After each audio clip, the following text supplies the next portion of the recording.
Francis Likert fue un psicólogo estadounidense que destacó por su trabajo como profesor, por sus publicaciones y sus investigaciones sobre los estilos de gestión.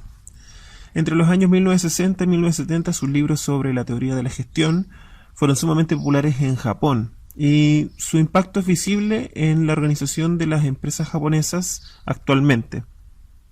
En 1932 escribe Técnica para medir la actitud profesional. En 1955, Desarrollo de patrones en gestión. 1961 escribe Nuevos patrones en la gestión. Y en 1967, La organización humana, su gestión y su valor. Francis Likert fue el creador de la escala de 5 puntos en los cuestionarios, estas que van desde muy en desacuerdo hasta muy de acuerdo. También conocida como la herramienta que ha servido para determinar el nivel de las aptitudes de las personas, gracias sobre todo a este uso de encuestas o cuestionarios. Sus teorías mostraron la importancia de evaluar y tomar en cuenta los aspectos humanos para construir una organización exitosa. Además, permitió que los coordinadores de grupos de trabajo adoptaran mejores herramientas para dirigir a sus trabajadores. Likert se basó en que las personas son las que hacen a una empresa y no al revés. De esta forma, estableció que las organizaciones con resultados más productivos eran aquellas que lograban implicar a sus empleados en los cambios, sin controles muy restrictivos y con objetivos reales a nivel de lo que es productividad. Likert también logró establecer 4 estilos diferentes de dirección gracias a sus investigaciones. Habló de sistemas autoritarios que podían ser al mismo tiempo restrictivos o condescendientes. Los otros 2 estilos eran más abiertos, ya que podían ser consultivos o enfocados en incentivar la participación. En el 68, Likert desarrolló su teoría sobre el clima en las empresas, en la cual plantea que los empleados se comportan en consecuencia a las conductas que muestran los niveles más altos y a las condiciones que experimentan en su trabajo. Esto lo que quiere decir es que las personas reaccionan según el clima en que existe en la empresa. En 1960, Douglas McGregor, un ingeniero y psicólogo industrial, escribe El lado humano de las organizaciones. Desarrolló la teoría X y la teoría Y, abriendo a la administración empresarial un camino novedoso y visionario hacia la humanización de los trabajadores y del empleo. De acuerdo con la teoría X, la mayoría de las personas sienten repugnancia por el trabajo, por lo que las personas prefieren ser dirigidas. De esa forma evitan tomar decisiones y las cuotas de responsabilidad correspondientes. Además, para los científicos que avalan esta posición, las personas comunes tienen pocas ambiciones, lo que les lleva a necesitar mucha seguridad. Por lo tanto, las organizaciones deben desarrollar mecanismos de supervisión muy estrictos. Por eso son necesarios los supervisores y las revisiones continuas. Bajo los supuestos de la teoría Y, se plantea una visión diferente de lo que es el ser humano. Se parte de que las personas les gusta tomar riesgos y no siempre las respuestas son iguales en circunstancias parecidas. Por lo tanto, los trabajadores existen en un estado de permanente incertidumbre. Por otra parte, se considera que la actividad física e intelectual en el trabajo es normal, es igual a la de jugar o descansar, por lo que el desgaste no es un castigo, es propio de la existencia y es propio del trabajo. En consecuencia, si por el trabajo las personas obtienen algún beneficio, lo van a hacer de forma gustosa. Así, el trabajador correctamente motivado no solo aceptará la responsabilidad, sino que va a buscar nuevas metas, su nivel de aprendizaje va a ser mayor y encontrará soluciones que van a aportar a la organización. Según McGregor, las organizaciones que se manejan sobre la teoría X solo aprovechan una pequeña parte de la capacidad humana. De allí plantea la urgente necesidad de dejar a un lado el principio de autoridad y este principio debe ser sustituido por uno de motivación, integrando los intereses de la empresa y los del trabajador. En 1961, David McLennan escribe La sociedad de los logros, donde describe su teoría de las 3 necesidades. Modelo motivacional que intenta explicar cómo las necesidades de logro, poder y afiliación afectan a las acciones de las personas en el contexto de la gestión empresarial. Para McClelland, quien puntúa alto en la necesidad de logro, sienten impulsos intensos de alcanzar metas que comprometen un elevado nivel de desafío y no se oponen a tomar riesgos con el fin de conseguirlos, siempre que sea de forma calculada. En general prefieren trabajar solos que en compañía de otras personas y les gusta recibir retroalimentación sobre las tareas que desempeñan. Por otra parte, las personas con una elevada motivación de afiliación tienen fuertes deseos de pertenecer a un grupo social. También buscan gustarle a los demás, por lo que tienden a aceptar las opiniones y las preferencias del resto. Prefieren la colaboración que la competición y les incomodan las situaciones que impliquen riesgo y falta de certidumbre. Para McClelland, estas personas tienden a ser mejores como empleados que como líderes, por su mayor dificultad para dar órdenes o para priorizar los objetivos de una organización. Por último, la necesidad de poder habla del grado de deseo que puede sentir una persona por mantener el control y la autoridad sobre otras personas e influir y cambiar la decisión de los demás de acuerdo con sus propias decisiones o deseos. Quienes tienen una alta necesidad de poder valoran mucho el reconocimiento social y buscan controlar a otras personas, frecuentemente por motivos egoístas. Años más tarde, en 1973, McClelland describe midiendo la competencia más que la inteligencia. En dicho artículo revisó aquellos estudios que indicaban que los test tradicionales de aptitudes académicas y conocimientos en general, como las notas y los créditos académicos, por una parte no predecían el rendimiento laboral ni el éxito en la vida, y por otra, en general tendían a puntuar o ir en contra de lo que eran las minorías, minorías étnicas, las mujeres y las personas de estratos económicos más bajos. Descartó en gran medida el uso de los test tradicionales y utilizó la simulación y la observación directa del comportamiento. Propuso el concepto de competencia para describir un conjunto de características que están subyacentes o que están asociadas causalmente con un desempeño exitoso. El concepto de competencia lo volveremos a retomar en la unidad correspondiente en la que profundizaremos el concepto y hablaremos cómo surge y cuáles son los tipos de competencia, cómo se evalúan y por qué son tan importantes hoy en día y el impacto que tiene a nivel del mundo laboral y el mundo académico. En 1964, Victor Bloom escribe Trabajo y motivación, libro en el que propuso la teoría de las expectativas para poder explicar los procesos mentales que guían las elecciones y los comportamientos de las personas. Propuso que una persona decide comportarse de cierta forma, eligiendo un comportamiento por sobre otros, basándose en ¿qué? En el resultado esperado de ese comportamiento. Definió entonces la motivación como un proceso que es controlado por el individuo, ya que él es quien administra sus elecciones o escoge sus elecciones dependiendo del resultado que quiere obtener. Veamos esto a través de un ejemplo. Si doy mi máximo esfuerzo, ¿se va a recompensar mi evaluación de desempeño? Por otra parte, si obtengo una buena evaluación de desempeño, ¿esto me va a llevar a la obtención de recompensas? Y si me dan las recompensas, ¿son las que son atractivas para mí?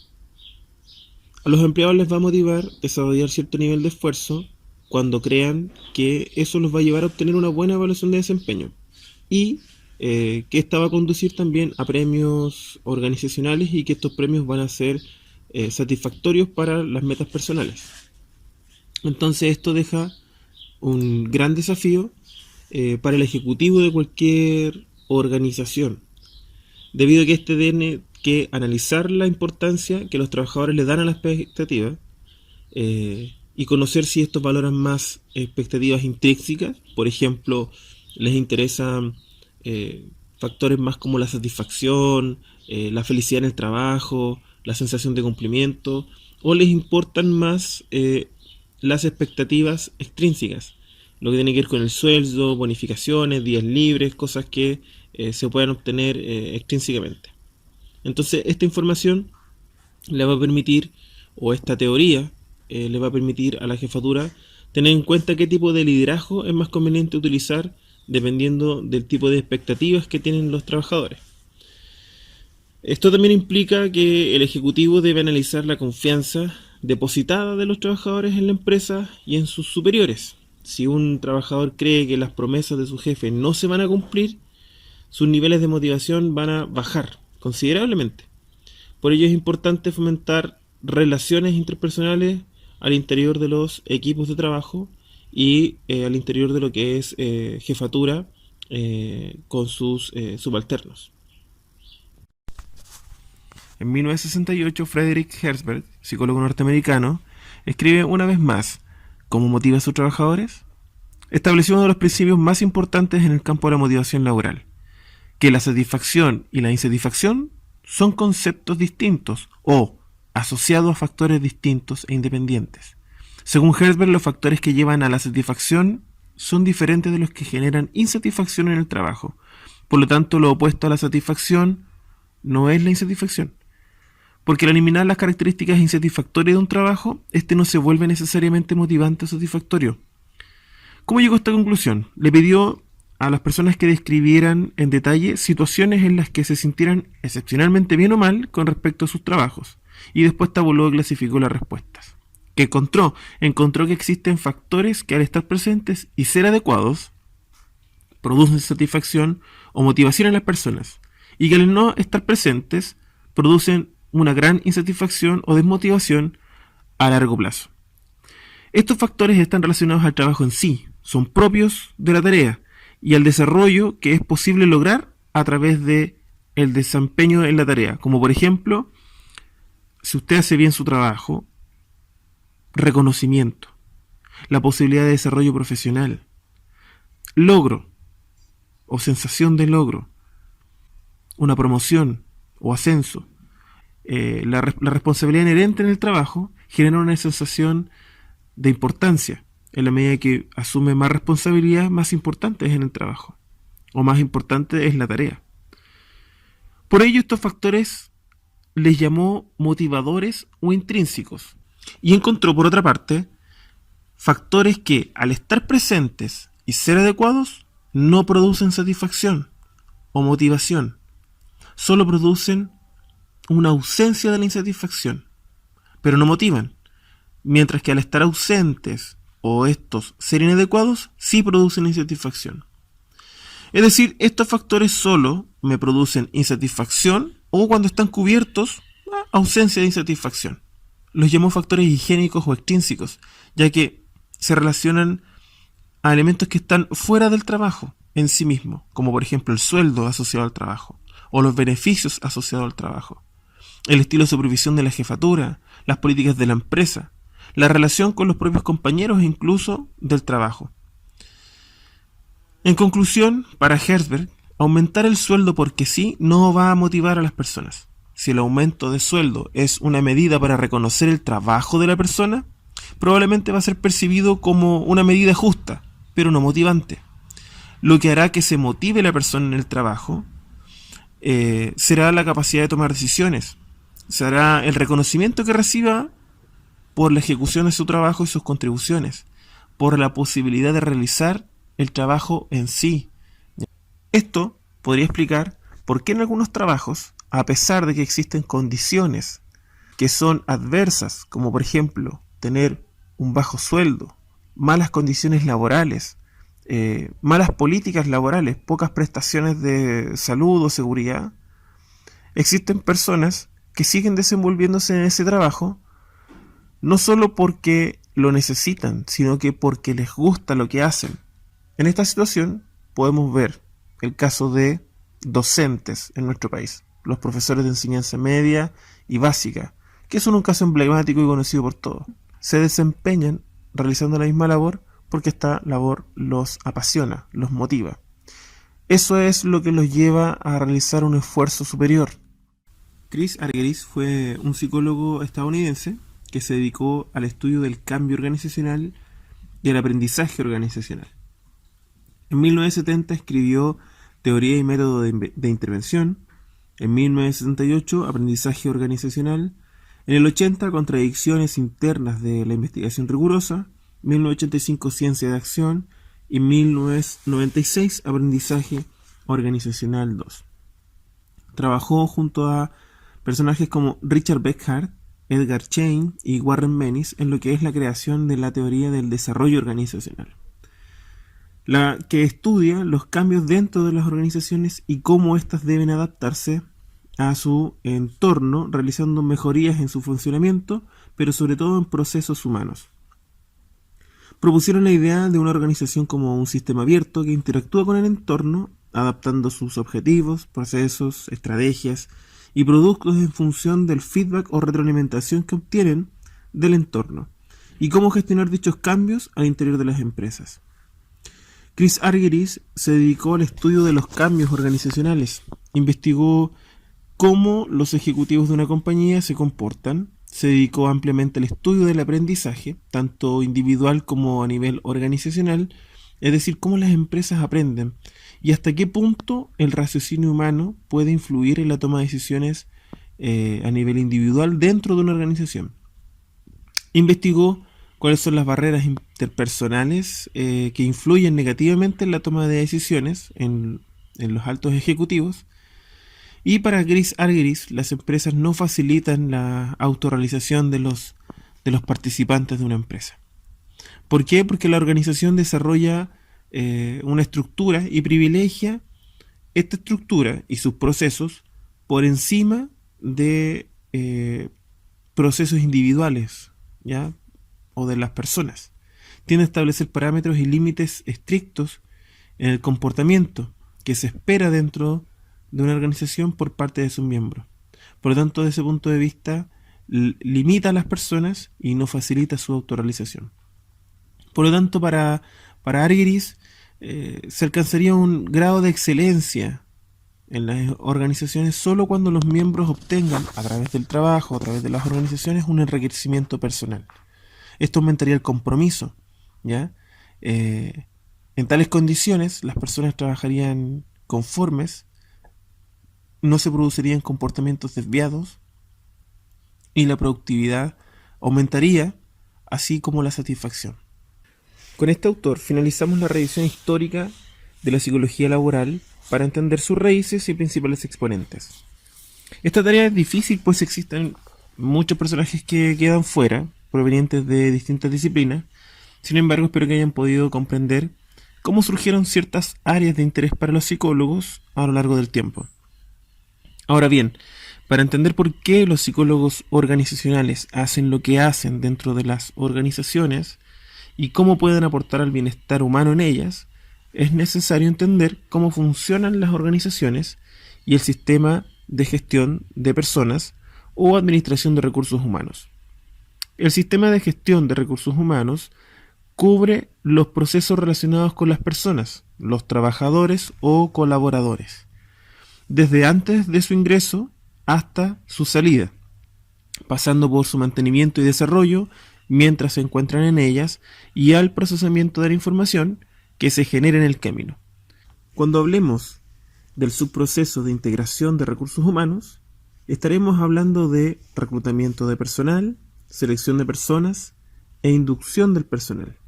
Cuando hablemos del subproceso de organización de recursos humanos, estaremos hablando del diseño de puestos, la descripción y análisis de cargos y la evaluación del desempeño. Todas actividades relacionadas a organizar y esquematizar el trabajo dentro de una empresa. Cuando hablemos del subproceso de retención de recursos humanos, estaremos hablando de cómo recompensar a las personas, cuáles son los servicios que les entregaremos, cuáles van a ser las prestaciones y la remuneración. Asimismo, se estará hablando de la calidad de vida dentro del trabajo y la relación con las personas. Cuando hablemos del desarrollo del recurso humano, estaremos hablando de los programas de formación o capacitación y de desarrollo o progreso de las personas dentro de la organización.